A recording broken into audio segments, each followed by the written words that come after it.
Arahato Samma Sambuddhassa. Namo tassa bhagavato arahato samma sambuddhassa. Namo tassa bhagavato arahato samma sambuddhassa. Okay, good morning, everybody.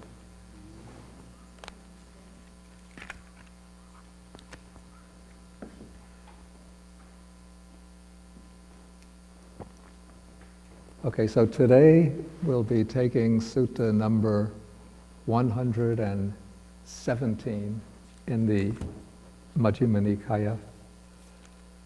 This is called Mahacattarisaka Sutta, which means the discourse or sutta on the Great 40. And why it's called the Great 40, that we see when we get to the end of the sutta.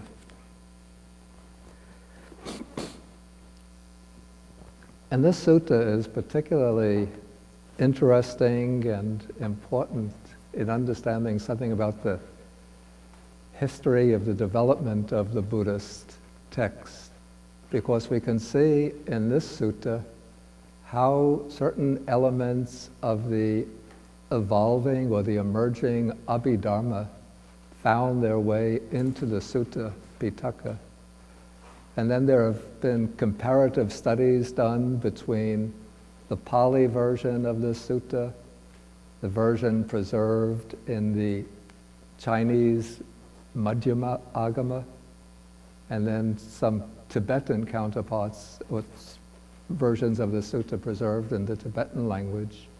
And from this, by comparison, we could see which version represents an earlier stage, which version represents a somewhat later stage. And interestingly, though, the Pali tradition says that the Pali suttas are the oldest, most authoritative sources. We could see actually that that's not completely the case, that the Chinese version of the sutta seems to be older, sort of more archaic than the Pali version, which is showing, as I said, the influence of Abhidharma modes of thought. And the very important and illuminating comparative study of this sutta with its parallels has been done by a monk who used to be my student, but now is sort of miles ahead of me. This is Bhikkhu, miles ahead of me as far as scholarship goes. This is Bhikkhu Analayo. He has a book called Majjhima Agama Studies. These are studies based on primarily on the Chinese Majjhima Agama, but comparing the Chinese Majjhima Agama versions of a number of suttas with the Pali versions preserved in some cases Buddhist hybrid Sanskrit, some versions preserved in the Tibetan language. And so this shows how different schools of early Buddhism have preserved what is essentially, originally the same text, but as the schools separated, the texts underwent variations. Some have been, let's say, have preserved earlier versions, and some versions show the influence of the later evolving or emerging modes of thought.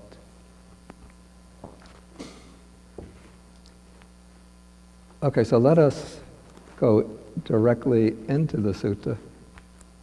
Okay, so the sutta begins when the Buddha is living at Savatthi in Jeta's Grove, Anathapindika's Park. He calls the attention of the monks, and then he says, "Monks or bhikkhus, I shall teach you noble right concentration with its supports and its requisites. Listen and attend closely."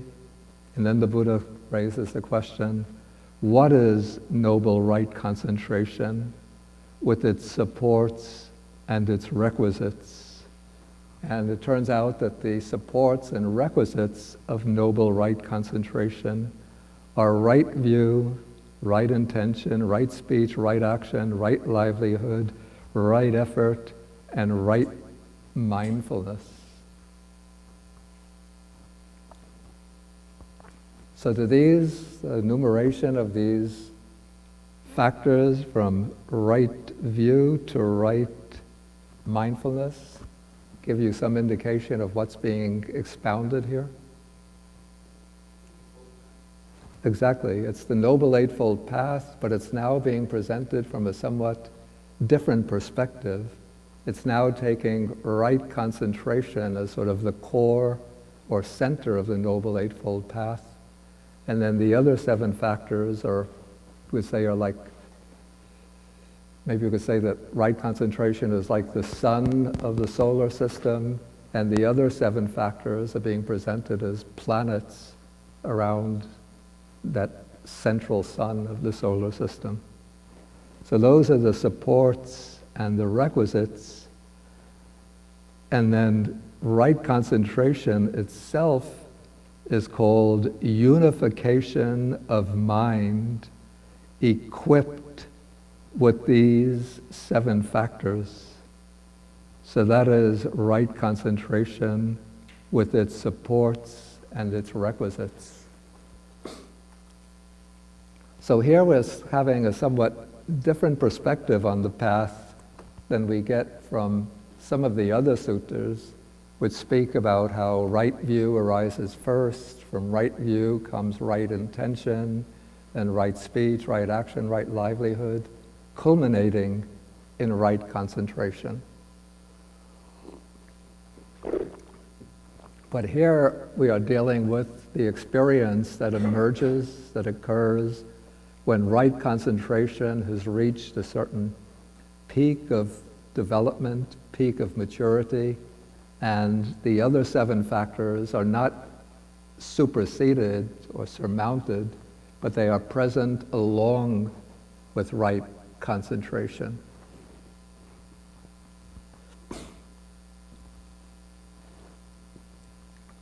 Okay, now the Buddha is going to turn back, so to speak, and take each of these factors and then explain, not all of them, but he's going to, well actually, when you look at it, it does turn into an account of all of the factors, but he's especially going to analyze the factors from right view through right livelihood. Okay, so now we start with right view. And so the Buddha says that right view comes first, or right view is called pubangama. I think that would be the Pali word that's used here.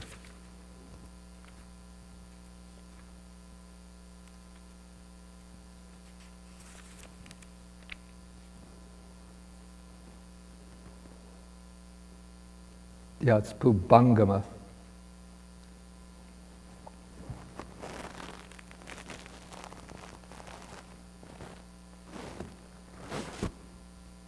I just write that word.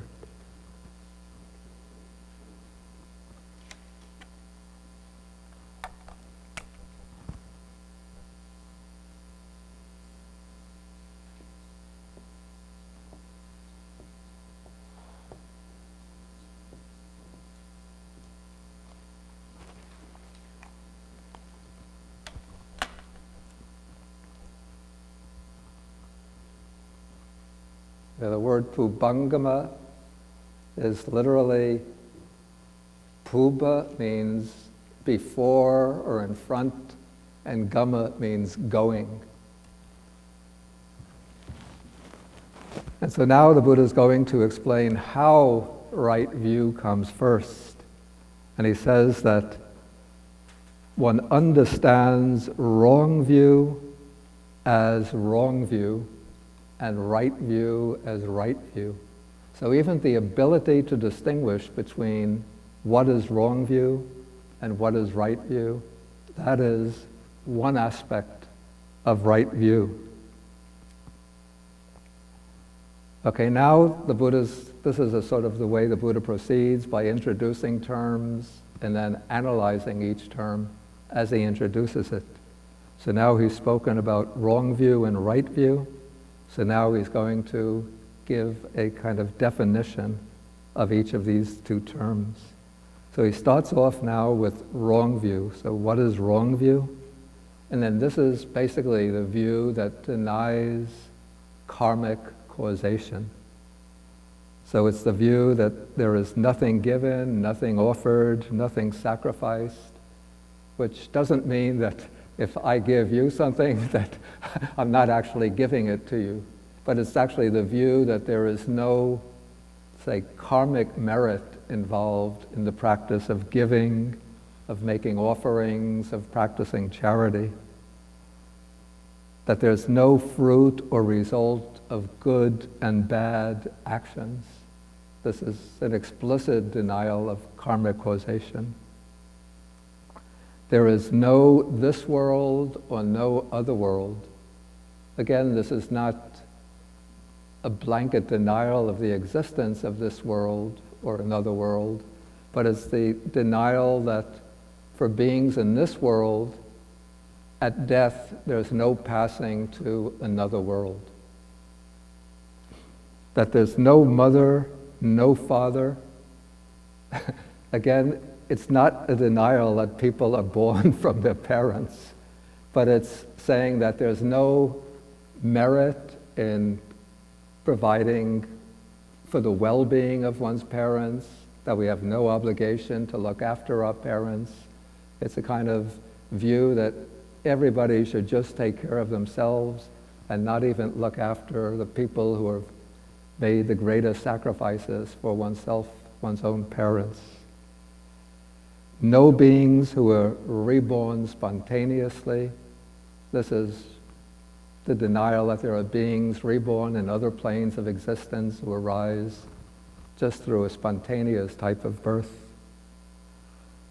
And then no good and virtuous recluses and Brahmins in the world who have realized for themselves by direct knowledge the nature of this world and the other world and teach them to others. So this would be the view of those who look upon, the ascetics who have renounced the world, who are quite commonplace in ancient India, and thinking that they're just fools, they're missing out on the enjoyment of life. Why should they be devoting themselves, spending long hours sitting cross-legged in mountains and caves under trees, when they could be out, going to ballrooms and going to bars and enjoying themselves. They're missing all the good things in life. And they go out preaching and teaching, and they're just deluding people, misleading them with all of their religious nonsense. So this is all grouped together under this heading of wrong view. Okay, now we come to the really sort of interesting part of the sutta.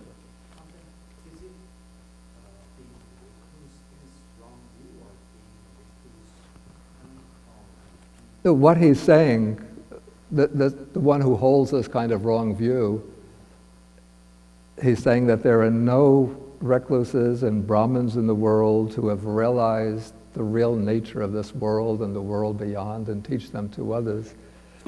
In other words, he's saying that, of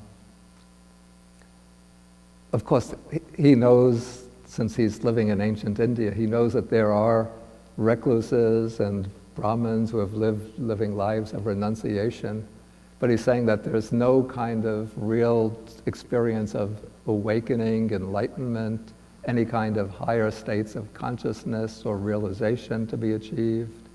And so when these ascetics claim that they've reached some kind of enlightenment, some kind of spiritual liberation, and are teaching about this to others, he says that they're just talking nonsense.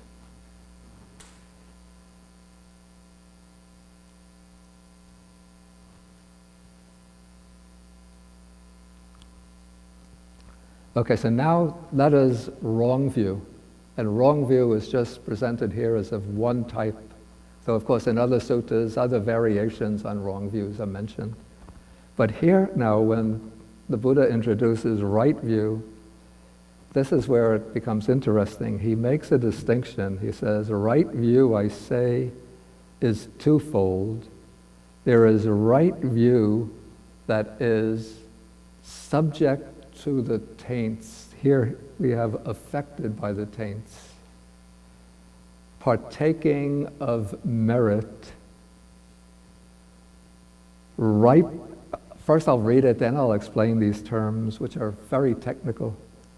Partaking of merit, ripening in the acquisitions, and there is right view that is noble, taintless, without the asavas, supermundane, or world transcending, a factor of the path.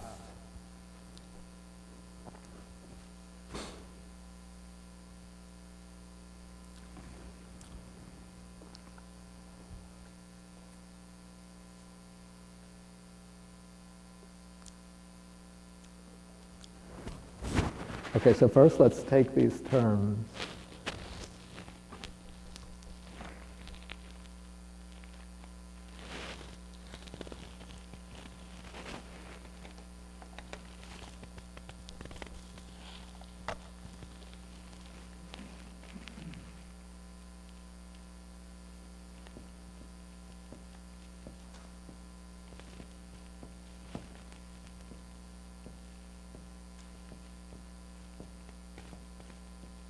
What is the next one?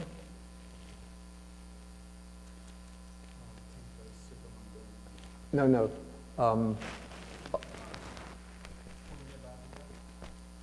Okay, you have it. Okay, you have the yeah.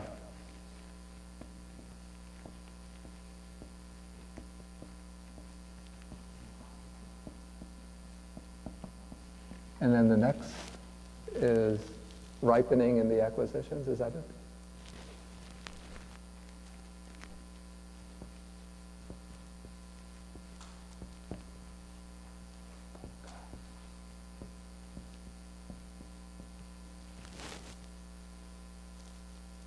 Anything else on this side? Then the other is noble.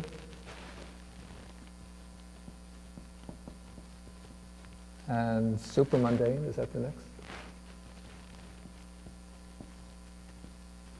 And a factor of the path, is that the next?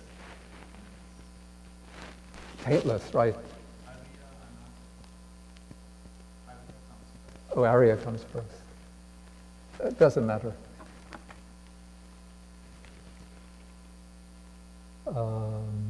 A factor of the path.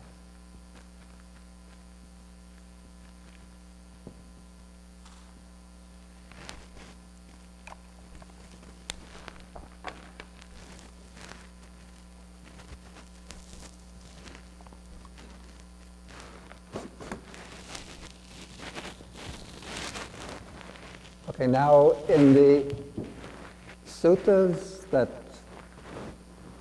occur almost everywhere else within the Pali Canon, in the Sutta Pitaka, when the Buddha is explaining the Noble Eightfold Path, he explains, defines right view simply as the right view of, well, sometimes outside the context of the Noble Eightfold Path, when the Buddha speaks about right view, he speaks about the right view as given here. That's called the right view that's affected by the taints.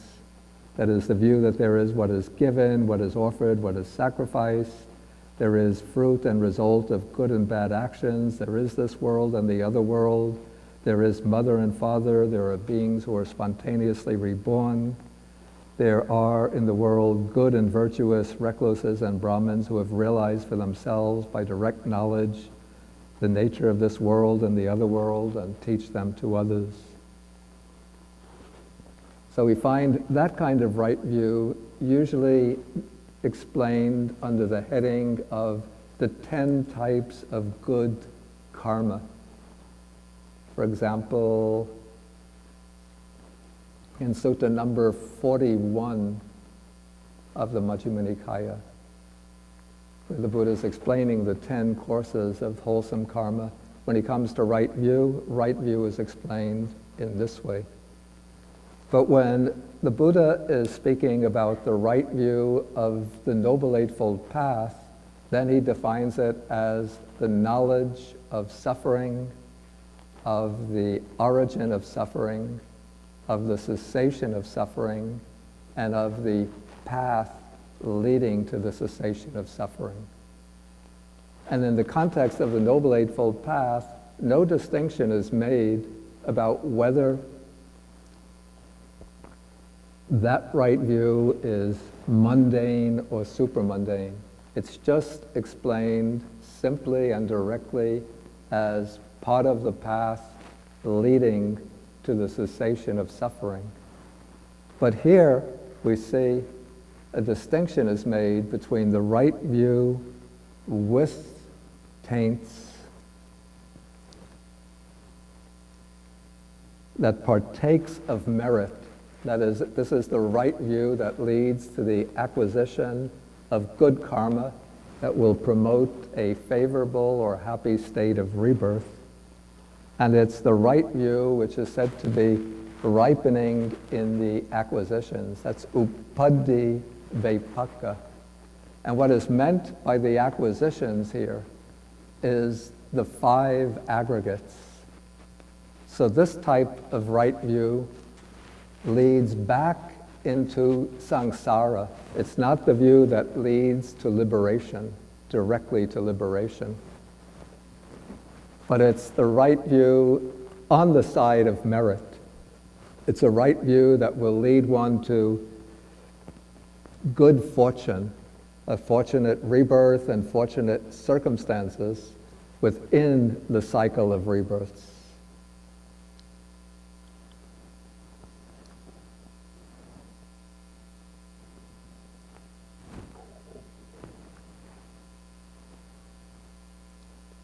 But now, when we come to the definition of the supermundane right view in this sutta, well, first we find a number of descriptive terms for this other type of right view, which are rather unique to this sutta. The word Arya is not particularly unique, but elsewhere in the suttas, when the word anasava is used, it's used to describe the attainment of the arahat. So it's from the normal sutta standpoint, it's only the arahant who is called anasava, because what marks the achievement of arhatship is the elimination or the eradication of the asavas. And do you know what the asavas are? The 3 most fundamental defilements. Anybody remember what they are? As well. Take the microphone. Yeah. Craving for sensual pleasure. Yeah. Craving for continued existence. Right. And ignorance. Right, very good. Okay, so it's craving for sensual pleasures, or the asava of sensuality, the craving for continued existence, called the bhavasava, and it's the asava of ignorance. The word asava literally means flowing in, so sometimes it's translated influxes. But Venerable Nyanamoli used taint. I don't actually like taint that much, but I just adopted Venerable Nyanamoli's term. Okay, now where we come to the right view that's said to be noble, taintless, supermundane, a factor of the path, notice the way it's being described here. We don't have it defined as the knowledge of the Four Noble Truths, but rather it's called the wisdom the faculty of wisdom, the power of wisdom, the investigation of states, enlightenment factor, the path factor of right view, in one whose mind is noble, whose mind is taintless, who possesses the noble path, and who is developing the noble path. So what we see here first, one significant aspect of this definition is that the content of the right view is not mentioned, which is where this definition would differ from the standard definition of right view in the Noble Eightfold Path. For example, Sutta number 41, let me get the page number. Page 1100, paragraph 24. And what, friends, is right view? Knowledge of suffering, knowledge of the origin of suffering, knowledge of the cessation of suffering, knowledge of the way leading to the cessation of suffering. This is called right view. And if you look in countless other suttas, you'll find right view defined in exactly those terms.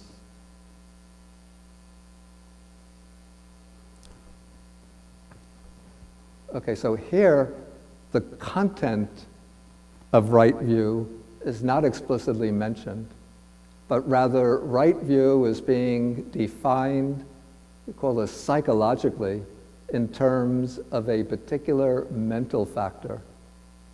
And it's being identified with the mental factor of, we call this panya, or wisdom.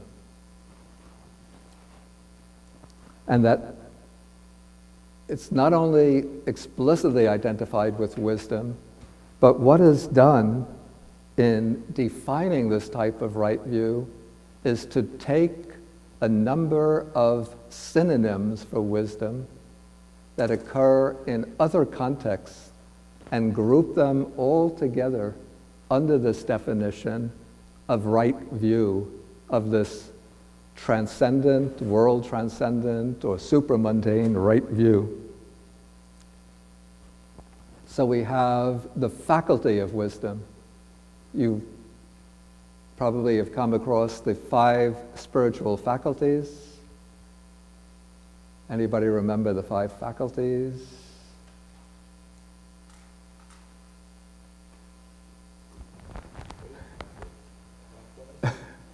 Who's speaking?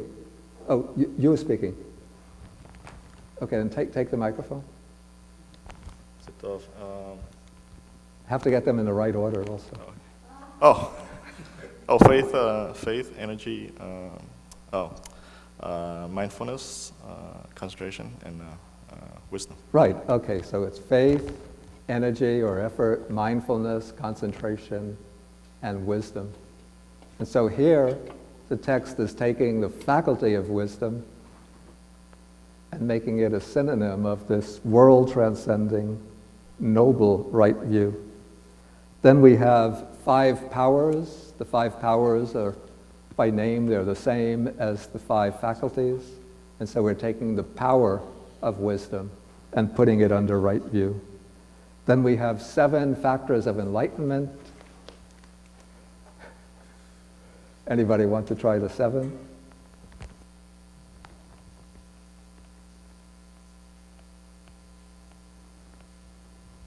Osmond will try it. And the right order. Mindfulness, Yeah. investigation of states, Yeah. Energy, Yeah. joy, Yeah. concentration, relaxation or we have relaxation. Yeah. Well, we call it tranquility. Okay. effort? Excuse me? Effort? You had that already with energy. But you mentioned it, but you got it out of order. Concentration. Concentration? And then the last one? Equanimity? Right. Okay, so it's mindfulness, investigation of phenomena or states, energy, joy or rapture, tranquility, concentration, equanimity. And so now the investigation of states, investigation of phenomena, enlightenment factor is taken out and put under right view, the world transcending right view. Then we have the path factor of right view. So now this becomes the path factor of the Noble Eightfold Path. That is put under the right view that is noble, taintless, supermundane, a factor of the path. And then we have some other interesting descriptions. The path factor of right view in one whose mind is noble. So now it's speaking about a particular state of consciousness. You see, that's quite distinctive of the Abhidharma mode of analysis. It's speaking about an Arya Chitta, a mind that is noble, a mind that is taintless. This is very significant because everywhere else in the Sutta Pitaka, when they speak about the mind that's taintless, it's the mind of the Arahat. But here it's speaking about a mind, a chitta that is taintless, and yet it's not the chitta, the mind of the Arahat, because it says it's the right view of one who possesses the noble path and is developing the noble path. Now, somebody who is an Arahat is not developing the noble path. He's finished with the path. He's reached the end of the path. So this description here must be describing the state of mind or an experience of one who is still on the path, moving towards the goal. And yet, this is a mind that's described as taintless. And so this becomes a technical term in the Abhidharma to designate, to describe not the general state of mind of the Arhat, but to describe what are called the four world-transcending path moments and the corresponding four world-transcending fruits. And so we see here what's emerging seems to be a different perspective on the path between the sutta style of teaching and the Abhidhamma systematization of the teaching. In the sutta style of teaching, we get the impression that one undertakes the practice of the Noble Eightfold Path by first acquiring a conceptual right view of the Four Noble Truths. Then one begins undertaking the other path factors, and one practices in one's day-to-day life until, especially in concentrated sessions of meditation, until eventually one reaches liberation, the goal of the path, or until one reaches the four stages of awakening, culminating in the goal of the path. But now, what takes place in the Abhidhamma is a distinction between two kinds of path, two aspects of the path. One is called, I don't know if I should use the Pali words, the Lokiya Magga, which means the mundane path.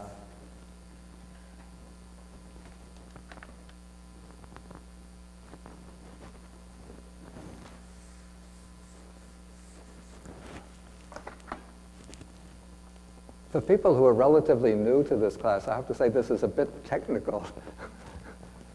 But we've been studying these suttas now for 4 or 5 years. So I think those who have been coming regularly are ready for this level of teaching. Okay, so we have a distinction between what's called the Lokiya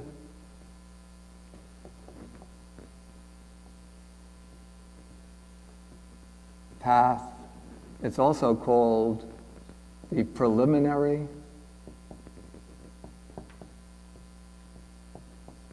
or preparatory path.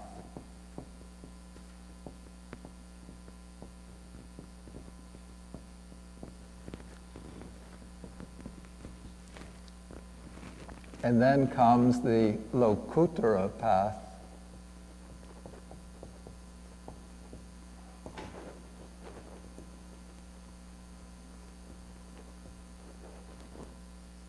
This means the world transcending path.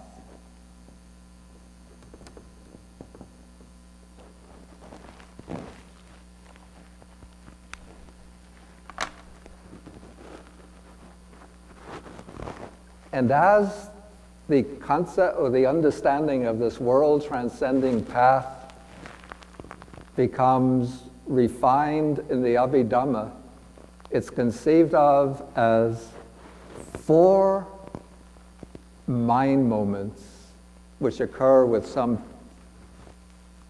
distance of time between them.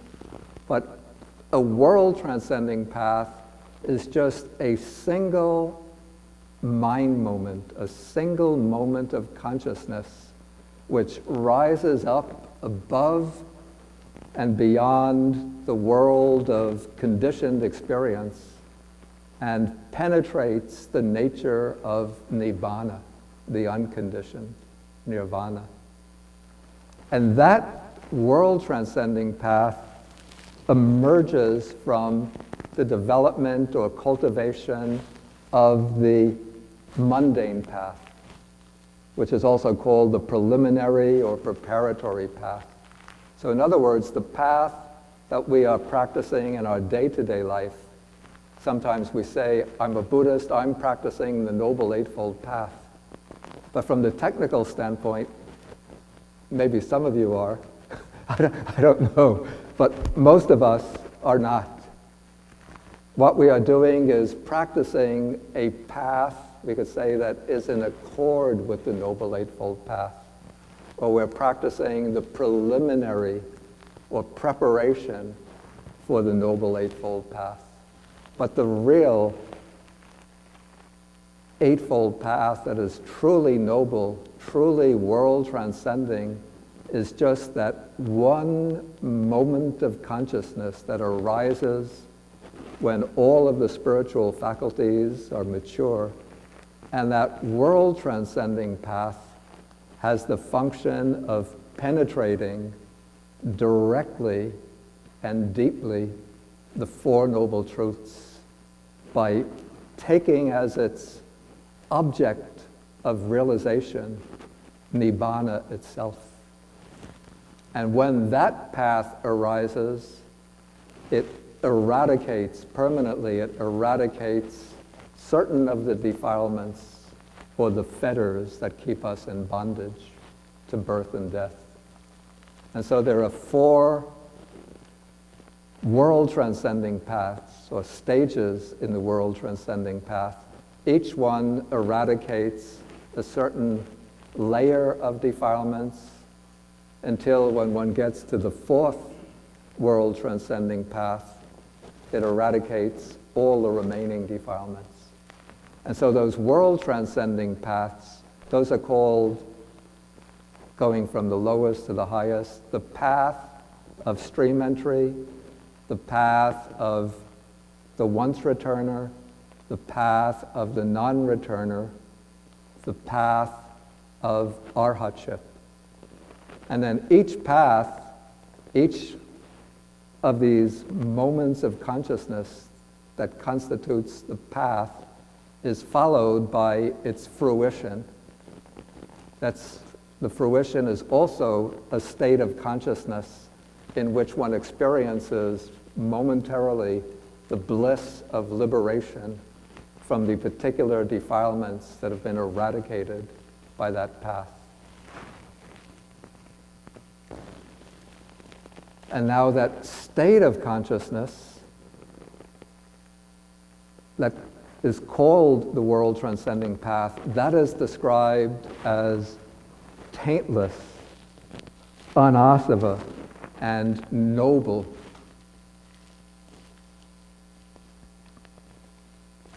And so even though the person, the stream enterer, once returner, non-returner, have not yet eradicated the asavas, or the taints, completely, but those states of consciousness, because they have emerged from all conditioned, mundane experience, and because they are taking nibbana as their object, they are said to be anasava, without the taints, without the influxes.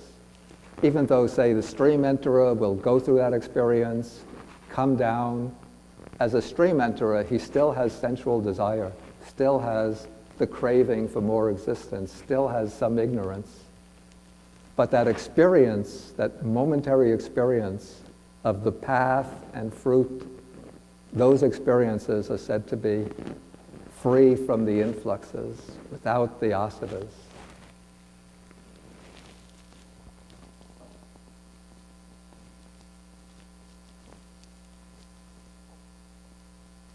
Okay, and so this right view, now, if we go back to the opening statement of the Buddha, he's saying that noble right concentration, with its supports and its requisites, is unification of mind equipped with these 7 factors. And so the first of these is right view. And so now we see that what is being spoken of as the noble right concentration would be the concentration in that experience of the world transcending path, and the right view accompanying that right concentration, that will be the right view that is called noble, taintless, supermundane, a factor of the path.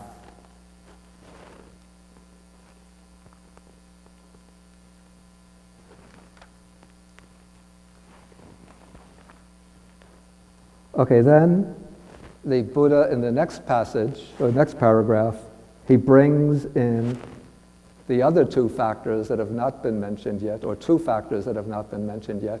One is right effort, the other is right mindfulness. So he says, one makes an effort to abandon wrong view and to enter upon right view. That is one's right effort. Then mindfully one abandons wrong view. Mindfully one enters upon and abides in right view. That is one's right mindfulness. Thus, these 3 states run and circle around right view. That is, right view, right effort, and right mindfulness. Okay, I have to explain the way I understand this.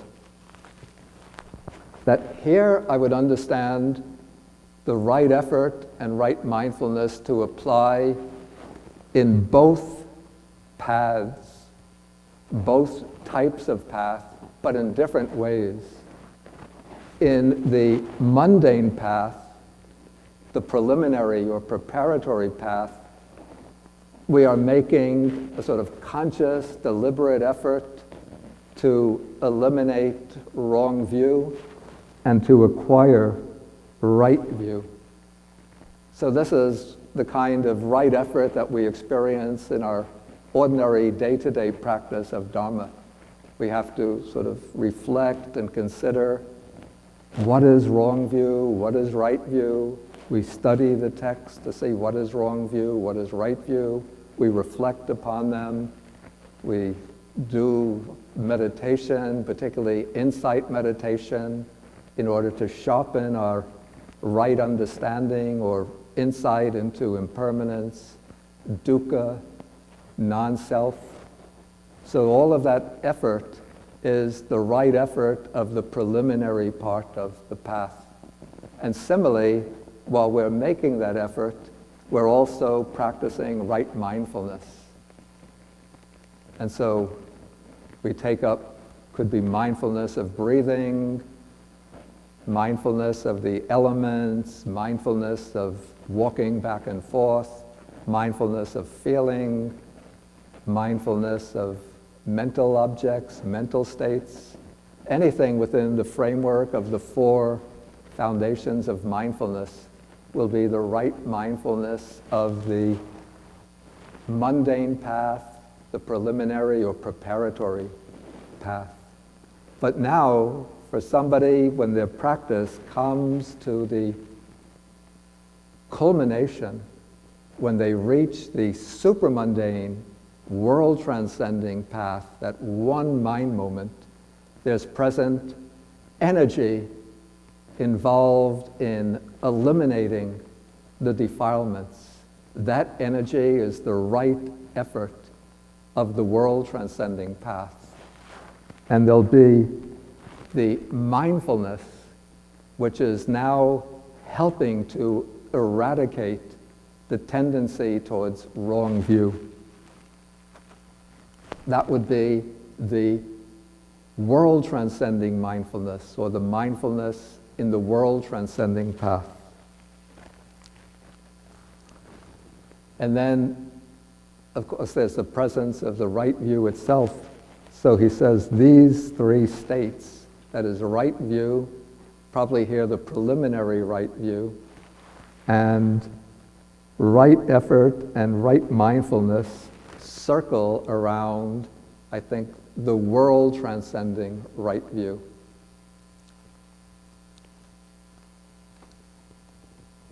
And now I want to show you something interesting, and then I'll open up the floor for discussion.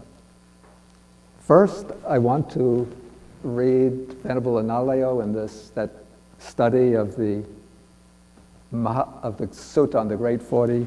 He's provided a translation of the Chinese version of the sutta.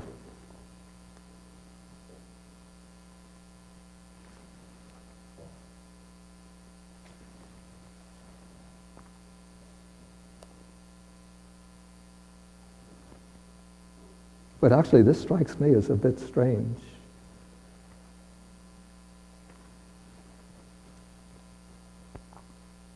Okay, the Chinese version, the way he translates it, he says,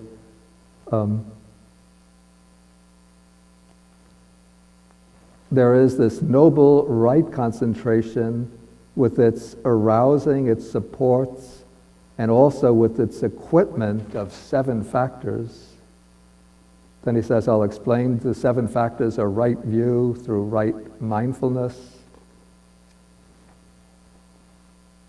And then he says, right view is foremost. This would be like what I translated as the forerunner. If one sees that wrong view is wrong view, this is right view.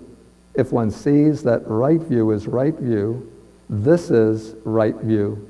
Then what is wrong view? It's the view that there is no giving, no offerings, no sacrifice, no wholesome and evil deeds, no result of wholesome and evil deeds, and so on. But then he says, what is right view? It's the view that there is giving, there are offerings, there is sacrifice, there are wholesome and evil deeds. There is this world and another world, there's obligation towards father and mother and so on. But that is it, and I have to say, this doesn't strike me as very satisfactory, because it's stopping with the mundane right view, just the right view of karma and its results, whereas this has to be a right view that goes along with the noble right concentration. In this way, I would have to say now that the Pali version is superior, even though it shows traces of later developments. I'll have to write to Venerable Analayo. I don't think he pointed that out. But this is what I found of interest. This is from The second book of the Abhidharma Pitaka, the book is called the Vibhanga. It's translated into English as the Book of Analysis. It's published by the Pali Text Society. And what the Book of Analysis does, it takes each of the major categories or doctrinal themes of the suttas, and then it presents each topic from 2 points of view. One is called the sutta point of view, the other is called the Abhidharma point of view. And so one chapter, chapter 11, is the analysis of the Noble Eightfold Path. The earlier chapters deal with the 5 aggregates, the 12 sense bases, the 18 elements, 4 noble